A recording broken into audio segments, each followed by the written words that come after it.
Redline Logbook here for the Grey Man's Disappearance of Cross Martin arc. And this new arc starts off with Alan, Lena Lee, Johnny, and Kamui all traveling to the new headquarters. The new headquarters is finally in view. It's this big, beautiful building. And Johnny and Lena Lee start talking to Alan, and they realize something, and that's that Alan is finally not talking very politely to them.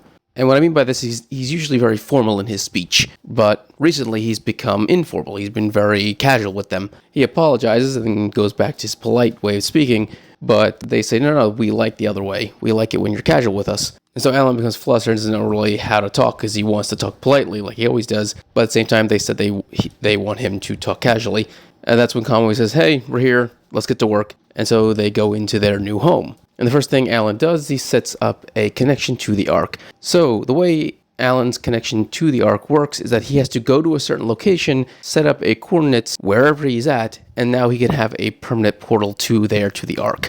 And so with this, everyone who's in the old headquarters tomorrow will just transfer into the Ark and then transfer the Ark into the new headquarters. It'll be an easy trip for them. But that also means that these four are going to be alone for the night in the new headquarters, which was done on purpose because Kamui needs Alan to do something else. And the other thing involves the inspector. He shows up with Link and a bunch of bodyguards from the church. Alan is basically bound. His innocence is also locked up in magical talisman, so this way he can't use it. Both Bookman and Robbie show up so they can, of course, do their jobs as Bookman. And, of course, Lena Lee and Johnny are freaking out because they're worried that if Alan is taken away now, they'll never see him again. Alan is being marched away. He figures he's about to be interrogated. Bookman orders Robbie to follow Alan and get all the information they need there because he has to collect a separate piece of information that is connected to this whole thing. And he reminds Robbie that they are Bookman tonight. Robbie affirms that he knows, and he watches as Alan is frog marched to a room where he is told that General Cross Martin is on the other side of that door. Before we walk through that door, we actually get a flashback of Alan back when he was an orphan boy. He lives at a circus. There's this clown there. He doesn't really know him very well, but the two of them are standing over the corpse of a dog. And based on the bruising, this dog was beaten to death. We know this clown, because it's already been mentioned, is Mana, the soon-to-be adopted father of Alan. The dog was Mana's pet, and he buries it. But so it's apparently its favorite ball on its grave as a tombstone. Alan says that it was Cosmo who most likely killed the dog because he was jealous of Mana, probably a rival clown in the circus. Mana says, well, he was an old dog, he's gonna die anyway. Alan is kind of being a bratty little kid, and the entire time Mana is basically just trying to make him smile or laugh or anything, but instead it just makes Alan angrier, and Alan eventually demands why doesn't he cry over the death of his dog, isn't he sad? And Mana turns this into a joke where he says, well, yeah, I'm so sad I could die, and he pretends to hang himself. And of course, this just makes Alan even more angry, and it becomes quite obvious why Alan is slowly losing his temper, because Alan is actually sad about the dog dying. He didn't really know it very well. It licked his hand once, and they interacted a little, but now that it's gone, Alan actually breaks down crying. And Mana says, oh, so he was your friend too, Alan. We return to the present. Alan steps to the door. Inside is Cross Martin, Robbie, and four guys in garb. They then activate some kind of barrier that encloses all of them. Alan doesn't know who they are, but Robbie does because he's a Bookman Jr. Apparently, they're a special fighting unit directly linked to the church itself known as Crow. And so Alan, finally coming to accept the fact that there's a high possibility that Mana was connected to the 14th, asks Cross for the truth. Cross tells Alan that the 14th had a twin brother, the only person that was with him to the very end, up to the point where he betrayed the Earl. And that twin brother was Mana Walker. Of course, Alan is surprised by this. He actually thought Mana might be the 14th, but when he heard that he was his brother, he asked if Cross knew this from the very beginning, and Cross did. Cross made a promise to the 14th right before he died that he'd watch over Mana, because eventually the 14th would return to Mana. That was the promise that Alan made. Or should he say the 14th made? As you can imagine, Robbie starts freaking out because he was not expecting that. Alan, on the other hand, doesn't start freaking out. He starts to get angry, though, because he knows what Cross said is true, because he's been stalked by this shadowy figure in his reflection this whole time, and he's starting to get memories that aren't his, and he's beginning to finally realize Alan is, in fact, the 14th. And Cross informs Alan that soon the 14th will fully awaken, learning that he's going to basically disappear without any ability to fight back. Alan goes from angry to just frozen. his mind just disappears into the void, and Cross decides to slap him to get him back into reality. Alan then asked, when was these memories implanted inside of him? And Cross's response is, I don't know, probably before the 14th died, could be that. And this just starts an argument between Alan and Cross. Like, even in an important situation like this, Cross is still being Cross. Apparently, after the 14th tried to kill the Earl and failed, him and Mana were on the run, and they were basically just fighting the Noah over and over again while trying to survive. And so at some point, the 14th just picked some random person and implanted his memories inside of them so he could be resurrected when he is killed. And that random person just happened to be Alan. At least that's what Cross is telling him. This is Cross we're talking about, so there are lies on top of lies on top of lies. Of course, this is hard news for Alan to learn, but even worse is now Alan's unclear if Mana really loved him or not, or loved the 14th. And so he tries to get Cross to answer this question, and Cross's only response is, after the 14th died, Mana lost his mind.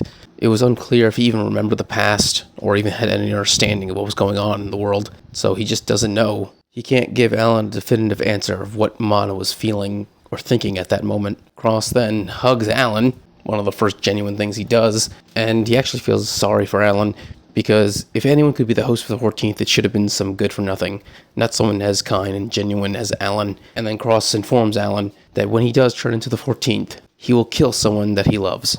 At that moment, the guards, the crows, in the room then declare the time is up. They start to grab Alan and drag him away. They push Cross Martin to a different door on the other side of the room, and Alan starts freaking out. It's like, whoa, you can't just end it like that. I need to know. What do you mean I'm going to kill someone I love? What's going on? Explain. And Cross's only response is, you should listen to the 14th. There's another side to this war, so don't die before it ends this time. And then he just tries to leave it with that. Alan is not going to accept just leaving it at that. Gets pissed, does something kind of mean. He decides to headbutt Tim Campy, so then he flies into the back of Cross's head. Alan then declares that he doesn't care about the 14th. When he joined this organization, he swore that he would keep walking till he died. That was a promise to Mana. He doesn't know how much the 14th's memories are influencing him. He doesn't know how Mana actually felt about him. But the fact is, Alan Walker, not the 14th, Alan Walker, loved Mana, and he will fulfill his promise. We actually jump over to the next day, where McCullum and Conway are actually listening to this entire conversation all over again. McCullum then asked if Conway was satisfied, and Conway's response is, well, the 14th tried to kill the Earl. He wants to kill the Earl. There's a possibility he's an ally. And McCullum's response is, we don't know that. We may have the same goal, but we have no idea if he'd betray us in the end. We still can't trust Alan Walker. Both Bookman and Robbie are also in this room listening to these two argue.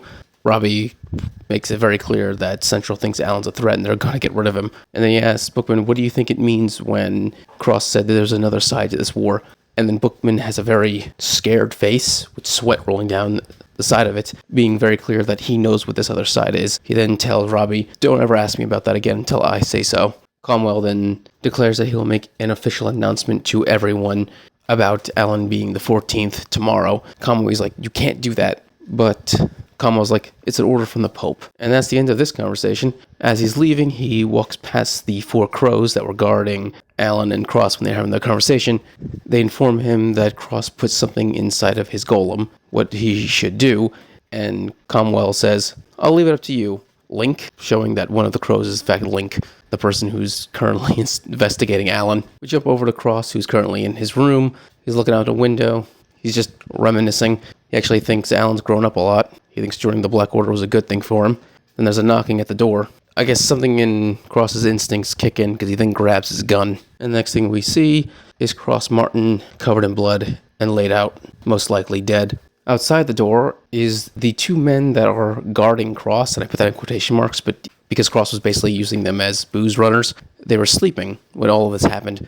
They wake up, they freak out, they think Cross might have escaped, so one of them opens the door to peek in to make sure Cross is there, sees the corpse of Cross, freaks out, tells the other one to get the inspector and everyone else. The other guy asked, wait, shouldn't we find the general before we get in trouble for this? And his response is, just go get everyone. So the other guy runs off, the first guy kicks in the door, pulls out his gun, looks around, and before, where there was Cross's body, there's now nothing. Instead, there's a broken window. So either whoever killed Cross took his corpse, or Cross survived this assassination and jumped out the window for reasons. And the narrator then declares this is the last sighting of Cross Martin. We then have a time skip where all the extras are doing their duty, trying to collect innocents. Link, because he is currently inspecting Alan, decides to join them. And it's a good thing he did, because he's currently playing chess with a corpse of a hand. So this great chess master, who has died,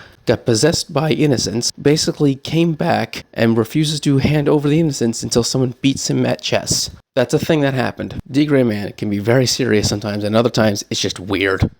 Just weird. And it gets even weirder because while this is happening, Akuma are of course attacking because they want to destroy the innocents, so all of the exorcists are protecting Link while he plays his chess game against the severed hand, while an old woman who is apparently the sister of the severed hand is complaining that her brother decided to come back and haunt everyone just so he can play a game of chess. So Alan and the other exorcists eventually kill off all the Akuma. Alan is clearly just broken at this point. He is the face of a dead man. I mean, it makes perfect sense. In just a single night, he learned, one, that his soul is being taken over by a Noah, basically, and two, his master is, at best case, missing, worst case, dead. The mission is finally completed when Link beats the hand at chess. It turns to dust, satisfied that it was able to play until it lost, leaving behind its ring, which is where the innocence is located. When the mission is over, they all go to a local church and meet with the local priest. Alan linked up this church already to the Ark, and so their job is now to teleport back to headquarters. But first they had to sign in with their secret passwords that they were each given. Ever since the whole thing with Lulubelle, security is now super tight when it comes to the Order. Miranda forgets this and decides to shake the man's hand instead of giving her password. After she's reminded of this, she says sorry. Now, you're supposed to then write your password on the palm of the hand of the priest so no one else knows it. But, once again, Miranda.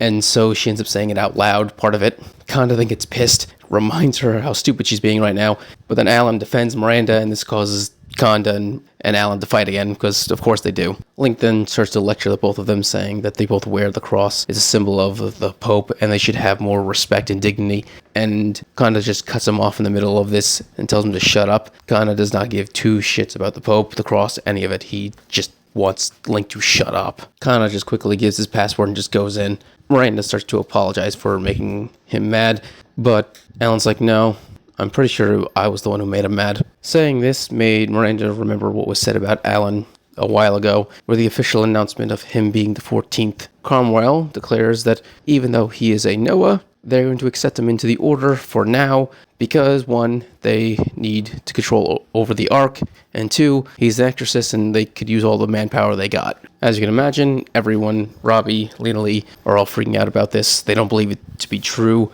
but Kamui declares that Alan Walker is in fact the 14th, and the official order is, if he is ever consumed by the 14th and becomes their enemy, they are ordered to, and he just can't finish it. He can't give the final order, but Alan helps Kamui out and says, you should all kill me. In the present, Miranda sees just how down Alan is and decides that she's going to help him out. She's going to cheer him up. She's the oldest, that's her job. And she doesn't know how to do that because she's always been the very gloomy Miranda her entire life, so she doesn't know what to do. Alan's stomach then growls. He says he's hungry. She then takes out a piece of candy and offers it to him. He gets all happy, starts eating it. Did I just cheer him up? It's a very confused scene for Miranda. When they go through the Ark and return to headquarters, there is Johnny and a guy from the Eastern Branch. I don't speak Chinese, so Lao Yijing I'm going to go with. Apparently, he's been transferred to the main headquarters, and then he gives Alan 2 big boxes of food from Lao Fu, the girl that was in love with Alan back in the Asian branch. But more importantly, he does small talk with Kanda, and Kanda isn't a complete ass to him like he is to everyone else, which surprises both Alan and Miranda. And apparently, Lao Fengji used to be a member of the main branch before he transferred to the Asian branch, and so he actually has known Kanda since he was a small little child. Lao Fengji then informs Alan that the science department is actually being split into 3 departments, and they're gathering people from all the branches to be part of these 3 departments. River is going to be the leader of 1, and the other 2 are from Central, and apparently they treat River like he's an enemy of theirs. So yeah, this science team isn't getting along very well. Then a big fat woman just appears. She walks into them and says, "Hey, you're from the science department. Great. Help me, I'm lost." And she looks just like Top. Johnny freaks out thinking this is Top. In fact, everyone thinks it's Top. Starts to hug her until she reveals that she's not Top. She's Top's sister. and she's actually getting very irritated by the fact that they won't leave her alone. Central apparently decided to put a collar around Conway as well. He now has a secretary named Bridget, and she's basically running him ragged, making him do all his work when he wants to just goof off. So yeah, everyone's being treated like the enemy. Alan is, River is, Conway. Basically no one at the main branch are being treated like they could be trusted. Central has basically full control over the situation. We then pop over to Cromwell, who is sitting in the room that Cross Martin was murdered in. He's staring at a book when he sees something at the window. He wants to know what it is, a person, a bird, what. It happens to be Tin Campy. And right before he does something about it, he then hears voices from behind the door saying that he's probably in there again. The door opens, and it's Alan. And Cromwell apparently has two personalities. Total dictative ass, ordering you to do shit that you probably don't want to do.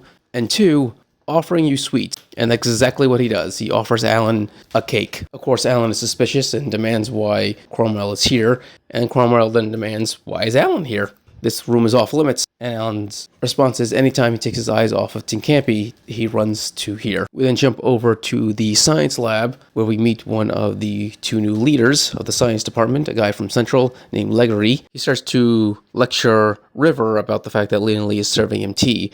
He sees it being wrong that an exorcist is doing something so lowly as serving tea to someone. Lena Lee then informs him that it's perfectly fine. She actually enjoys doing it. He then looks her up and down, asks if she would give him a cup. She says, of course. And while she's doing that, he continues to eye her up and down.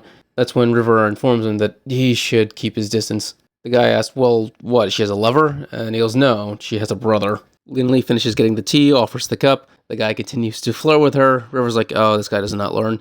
And before he can take the cup, the final leader of the science team makes his appearance. His name is Mark. He grabs the cup, drinks the entire thing in one gulp, and then starts to lecture River about the fact that his entire team smells, and they all should learn to take baths and wear deodorant. Before this whole lecture can continue, that's when Johnny, Miranda, and the other guy rush over with Tap's sister and says, hey, look! And when River and Lena Lee look, they of course start to cry and scream out, Tap! And the whole thing happens all over again where poor Tap's sister has to explain that she is not Tap and they need to stop. We jump over to Robbie and Bookman, who are discussing Cross' disappearance. Robbie is convinced that Bookman must know something because he was clearly acting suspicious when Cross said there's another side to this war.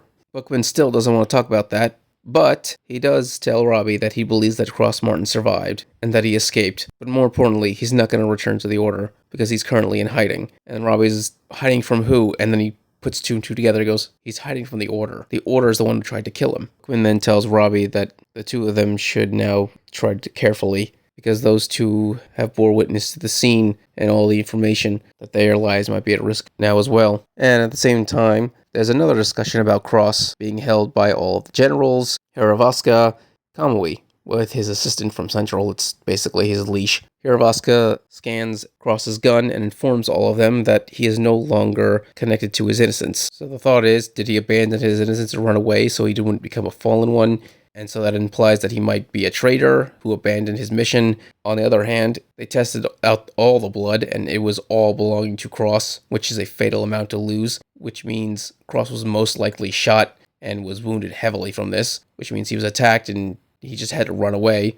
But they're just unsure of the situation because the only one who know the truth is Cross himself, and he's gone. But all the generals begin to put two and two together, and they all begin to realize that Cross was most likely killed by Central. So yes, everyone is beginning to come to the same conclusion that Cromwell killed Cross. We finally go back to Alan and Cromwell, and of course he believes the exact same thing. He tells Tin Campy that they're leaving. And as they're walking out, Cromwell decides to poke at Alan and ask if he was the one who murdered him, because he's the 14th. After Alan storms out, Cromwell then says he's going back to Central, because he was not the one who killed Cross, but he does know Central did it, but it was done behind his back. And he also realizes that Cross was most likely killed for something that he was hinting at during the conversation with Alan, and so he has to do an investigation at Central. Link then goes, wait, isn't that dangerous? You could be killed if you start looking up for information you don't know. I should go with you so I can protect you. And Cromwell's like, no, you finish your mission with Alan. Right now, I need to do this myself. So yes, there are things that even Cromwell doesn't know about, and he's trying to uncover from Central himself. And this arc ends with a phone call.